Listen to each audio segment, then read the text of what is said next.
Max McGrath and his mother Molly end up going back to the town of Copper Canyon after the 8th time of finding a place to settle in. Years ago, his father Jim died in a supposed storm incident that hit their research laboratory, which is N-Tech. After that incident, Molly took Max and kept on transferring from one place to another as per finding a doctor that can help him with his unknown condition. Because of that, despite not being an actual loner, Max got used to not having any permanent friends. One afternoon, he is hanging out on the roof of their house and gets a glimpse of the old N-Tech lab. Called by his mom, Max helps Molly get their things inside as she tells him that they are finally home.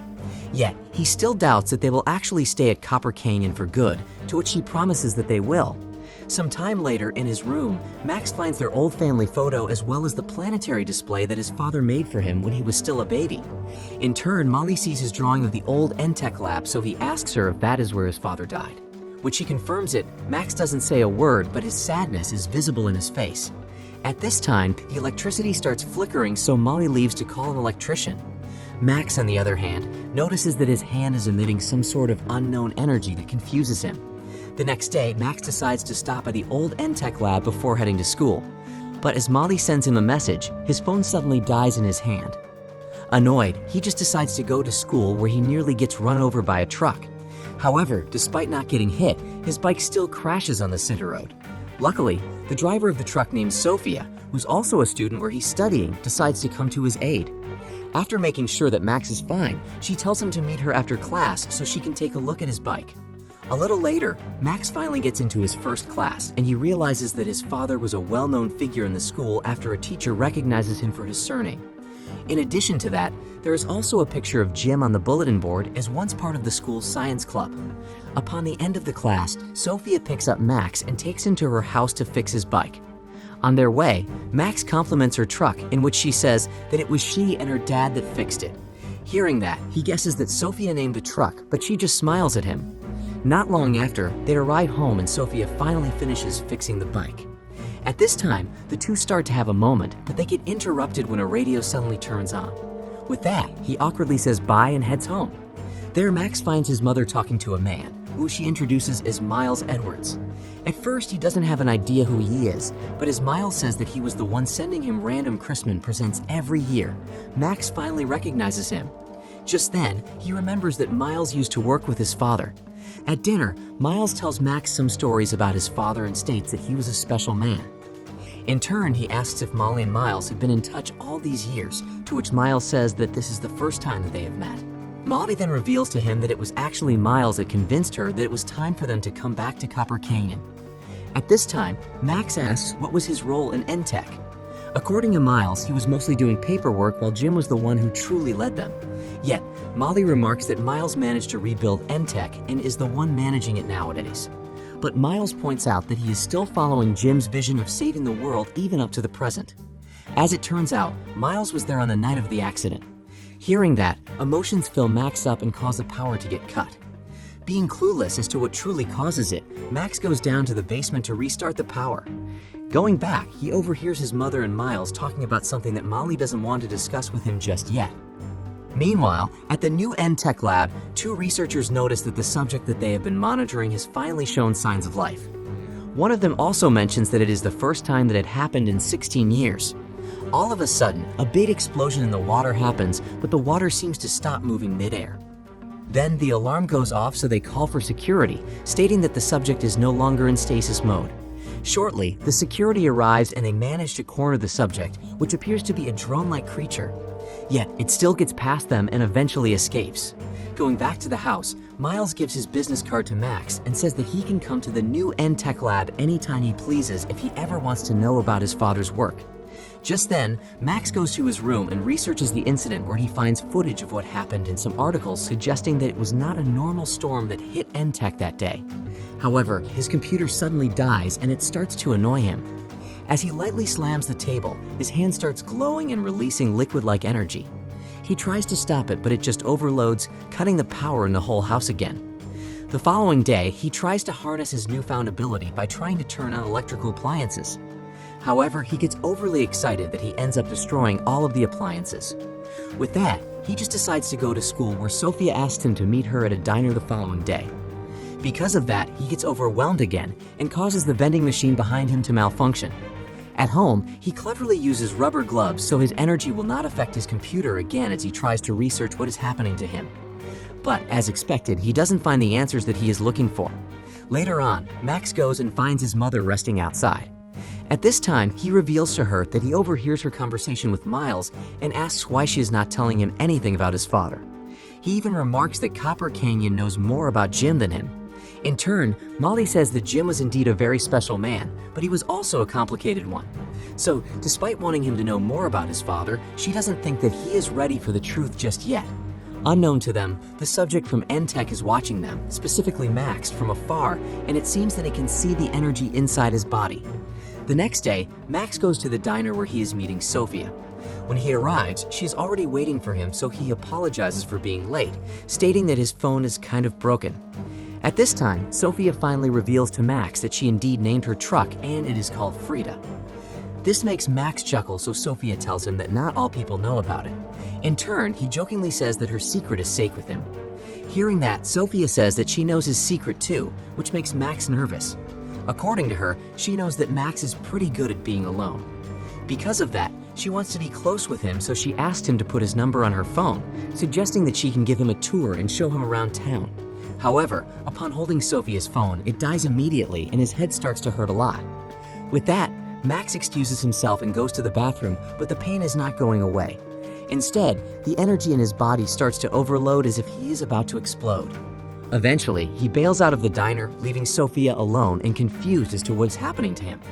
Concurrently, the subject is still watching over him from afar and sees him running away, so it decides to follow him. Arriving at the woods, Max cannot take it anymore and releases all the energy stored up in his body, causing him to lose consciousness. However, he finds himself in his room when he wakes up, giving him the idea that it was just a dream. But it is proven to be true when he notices the holes in his sheet and shirt, as well as the burn mark that is shaped like the letter V on his chest. Just then, the drone-like creature finally shows itself to Max, scaring him. As he swings the baseball bat at the creature, it suddenly speaks his name and tells him to put down the bat. According to it, the creature is a parasitic, silicon-based life form, which means that it is an alien. However, the alien seems to be remembering only fragments of its memories. Luckily, it remembers its name, which is Axtel, but he says that Max can call him Steel because it is what a certain someone called him before. In turn, Max asks where the alien came from, but Steel doesn't know specifically. But what the alien knows is that it needs to protect Max from everything that will try to kill him for his energy. Hearing that, Max questions Steel about what it knows about his energy. However, they get interrupted when Molly shows up, so Max quickly hides Steel in the laundry. When she's gone, Steel notices that Max is starting to store up the energy once again, so it attaches to him and absorbs the energy off of him. With that, Max puts Steel inside his bag and plans to go back to the woods where the alien found him so it can go home. But to his surprise, Steel states that he will be generating the energy called tachyon for the rest of his life, so it is up to Steel to absorb it and prevent Max from exploding. This makes Max stop driving, as Steel goes on to say that he was supposed to explode yesterday, and he was lucky that Steel made it in time. Not long after, a bunch of armed people show up and it seems like they are looking for Steel. Thinking quickly, Max sabotages their tracker using his energy. Because of that, Steel commends him, but they still get spotted and shot at. This causes the two to immediately get away from there. While on the run, Max confronts the alien about why people are shooting at them. However, Steel already told him everything that it can remember. Desperate, Max tells him to try harder, and it actually worked. In a flashback, it is revealed that Steel was in N-Tech during the day that Jim died, as one of the researchers said that the Ultralinks are closing in. But what confuses Max is why he sees it as if he was the one who's in that moment. At this time, Steel insists that the two of them are connected, and it may be the reason why he can see its memories through its point of view. Max asks what are Ultralinks and if Steel is one of them, to which it declines. According to Steel, Ultralinks are dangerous creatures as they destroy every world that they come to. Just then, Max notices that the armed men are close, so the two of them head to the school where they cannot follow. Arriving at school, Max struggles to hide Steel because he won't stop talking. After a while, he bumps into Sophia, so he quickly takes the opportunity to apologize for bailing out on her. And to make it up to her, he asks her to go out next time, which makes her smile. Yet, Steel is trying to drag him away, so Max excuses himself again. On the other hand, Steel notices that Sophia makes Max's heart rate and respiration increase, so the alien suggests that he should avoid her. But, in return, Max tells Steel to shut up and insists that Sophia is not dangerous. At this point, Max is running out of options on where to hide, pointing out that they cannot stay in school for much longer. Just then, the alien sticks to his leg to absorb his energy. According to Steele, every time he gets worked out or emotional, his energy will start building up in his body. The alien then suggests that maybe his mom can help them, but Max doesn't want to involve her in the mess. He says that she has been through so much since his father died. This then surprises Max as he realizes that he just opens up to Steele. In turn, the alien says that it is fine because they are already connected in the first place and insists that he can tell him anything. With that, Max says that it will be a great help if Steele can remember who are the people that are coming after them. So Steele tries to remember anything but still gets nothing. Yet, he points at Max's drawing of the old N-Tech lab, stating that the Ultralinks will always come for them. In this sense, the two decide to go to the abandoned N-Tech lab. And for the first time, Max sets foot in the very place where his father loses his life. There he asks if Steele can remember anything now, yet the alien still gets nothing. But what it sees is the buildup of energy in Max's body, so he attaches to him again. Just then, a trace of energy gets released in his hand and Steele manages to control it. According to the alien, they can harness the power of the tachyon energy if they work together and then produce turbo energy. It also explains that the energy is so powerful that it can enhance his physical attributes, such as enhanced speed and strength. At this point, Max begins training and incorporating his movements with tachyon energy. And to his surprise, Steele manages to fuse with him when he accidentally falls, forming a suit of armor around him. Confused, Max asks how it happens, to which Steele points out that whenever they harmonize their energy, they can become one. Just then, another flashback of memories flows into Max's mind. This time, it is revealed that Steele actually worked with his father in stopping the Ultralinks before. Upon this realization, Steele also states that the supposed storm that killed Jim was actually an Ultralink. The next day, Max sees the business card that Miles gave him before and thinks that he is the one that can understand and help him. Due to that, they make their way to the new N-Tech lab. Unfortunately, the armed men are back on their tails, so Max and Speed decide to split. And by good fortune, he stumbles into Sophia, who he asks for help to drive her across the town. After a while, they finally arrive at the N-Tech and Max talks to Miles about how his father died. In turn, Miles says that it shouldn't come from him, but Max insists, so he shows him a miniature of a power core that he and Jim were working on before. According to him, Jim's goal was noble, but he overstepped, implying that it was his own fault that he died. Hearing that, Max gets overwhelmed by emotions, and without Steele to absorb his energy, he starts feeling the pain again. Due to that, he runs away from Miles and Sophia. However, he gets suddenly attacked by an Ultralink that controls the wind to create a tornado. Luckily, Steele shows up just in time to fuse with him, eventually saving him. Just then, they use the turbo energy to take down the Ultralink, revealing that they are just like Steele. At this time, new memories come flashing by, and it shows that Steele seemed to betray Jim, which ended up costing his life. Because of that, Max gets angry at the confused Steele. In turn, Steele says otherwise and insists that it was helping Jim fight the other Ultralinks. But still, Max tells the alien to get away from him. With that, he goes home alone and gets scared when he sees that their house is surrounded by the armed men that were chasing him and Steele. To make matters worse, he gets spotted, so they run after him again. Fortunately, he uses his enhanced speed and loses them.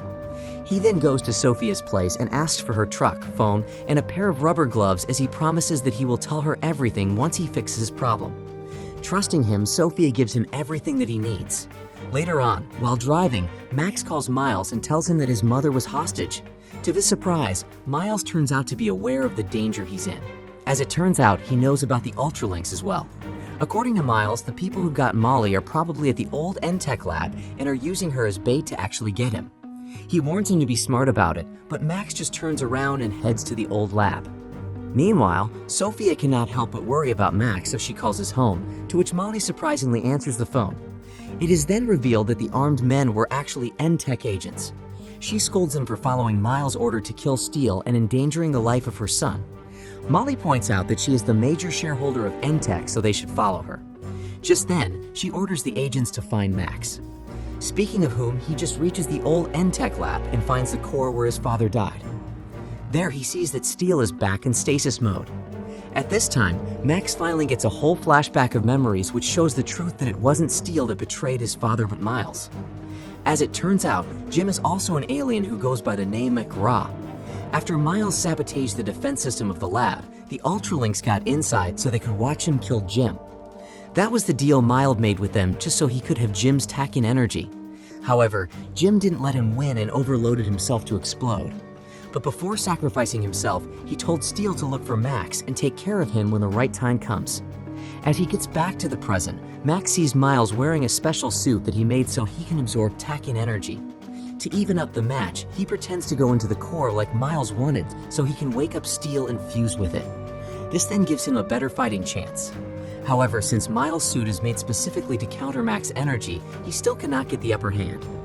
Just then, the N-Tech agents arrive and distract Miles long enough for Max and Steel to come up with a plan to defeat him. After Miles takes down the agents, Max attacks him again. And upon getting cornered, Max shoots Miles with turbo energy and overwhelms him with the energy that he wanted so badly that he ends up exploding. This then knocks down both Max and Steel, but they survive as the other agents arrive with his mother, finally saving him. As it turns out, Molly and Steel know each other as well. The next morning, Molly apologizes to Max for hiding the truth. She says that she was afraid that Max would end up like Jim, but she is now proud that he actually did. Before she leaves, Molly gives her pendant to Max, which turns out to be the key to illuminate the planetary display in his room and reveal their home planet.